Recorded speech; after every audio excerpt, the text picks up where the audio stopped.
Selamat pagi semua. Sebelum kita memulai pembelajaran hari ini, ada baiknya kita berdoa. Marilah kita berdoa menurut agama dan kepercayaan kita masing-masing. Di sini saya akan pimpin secara Katolik. Dalam nama Bapa dan Putra dan Roh Kudus. Amin. Marilah kita bernyanyi.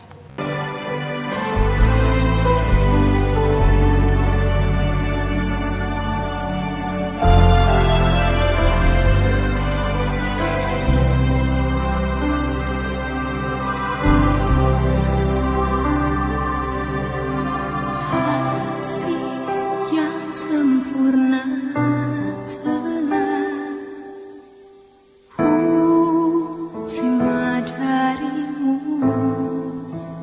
bukan karena kebaikanku, hanya oleh kasih karunia-Mu.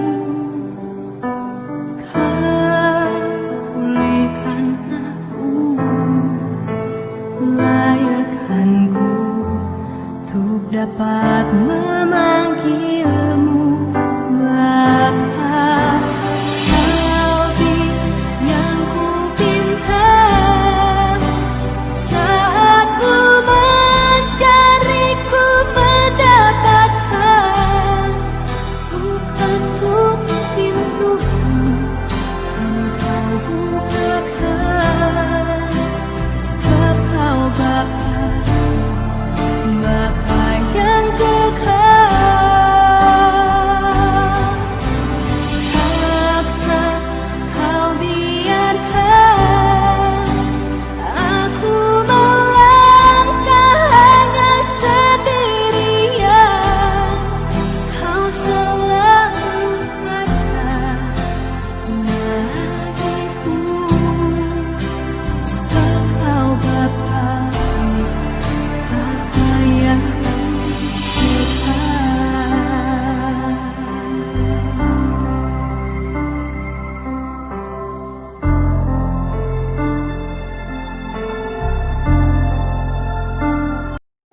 Pembacaan kita hari ini diambil dari Lukas 16 ayat 1-8.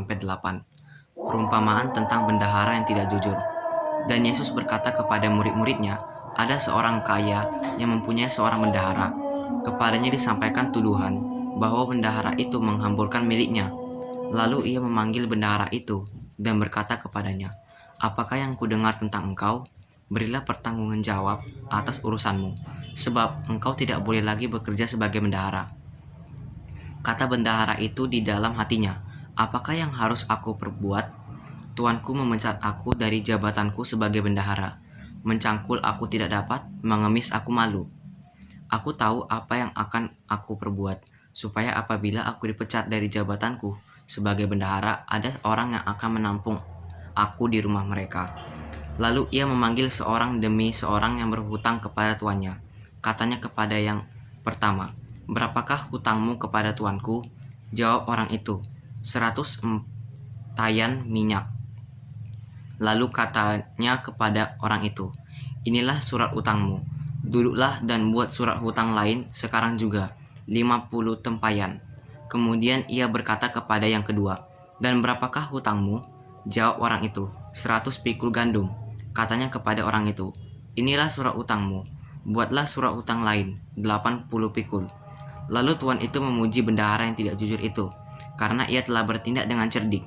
Sebab anak-anak dunia ini lebih cerdik terhadap sesamanya daripada anak-anak terang. Demikianlah sabda Tuhan. Renungan untuk kita. Saudara-saudariku yang terkasih, orang biasanya merasa berbesar hati dan bangga apabila banyak orang yang mencari. Tentu, kalau yang mencari itu para penagih hutang, ya orang jangan bangga dulu. Tetapi, orang memang pantas berbangga hati apabila dicari-cari para pengagum yang mau meminta tanda tangan atau meminta waktu untuk wawancara. Apabila sesudah wawancara, orang itu difoto kanan kiri, senyum atas, senyum bawah, miring kanan atau miring kiri. Pokoknya segala pose difoto. Itulah orang terkenal.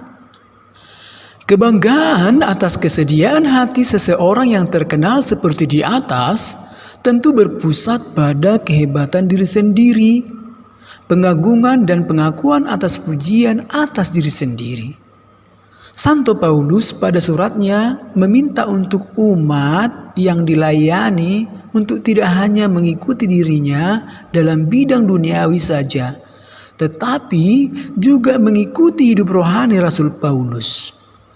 Dari hidup rohani tersebut, kita akan dibangun menjadi pribadi baru dalam Kristus Yesus.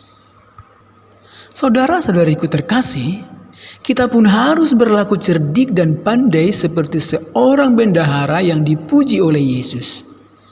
Kita pengikut Yesus harus bisa cerdik dan pandai mencari akal bagaimana dapat memperoleh keselamatan yang ditawarkan Tuhan Yesus. Kita tidak hanya mengasingkan diri untuk berdoa saja, kita harus berani berkomunikasi dengan dunia dan menjalin kasih dengan sesama, karena pada dasarnya seseorang diterima baik oleh Allah karena apa yang dilakukan oleh orang tersebut dan bukan hanya karena imannya saja. Perbuatan baik mengantar kita berdiri teguh dalam Tuhan. Santo Carolus Borromeus memberikan contoh nyata untuk kita. Dia merelakan hidupnya melayani sesama yang menderita dengan penuh semangat dan belah rasa. Sekarang, sudahkah kita melakukan kebaikan demi memperoleh keselamatan yang Tuhan tawarkan? Mari kita menjawab dalam hidup sehari-hari dengan cinta dan pelayanan. Saudaraku terkasih, Santo Paulus justru berbangga boleh melayani Kristus. Aku boleh menjadi pelayan Kristus. Aku boleh bermegah tentang pelayananku bagi Allah. Semangat Santo Paulus melayani Kristus dengan memberitakan Injil ialah agar bangsa-bangsa bukan Yahudi dapat diterima oleh Allah sebagai persembahan yang berkenan di hatinya, yang disucikan oleh Roh Kudus.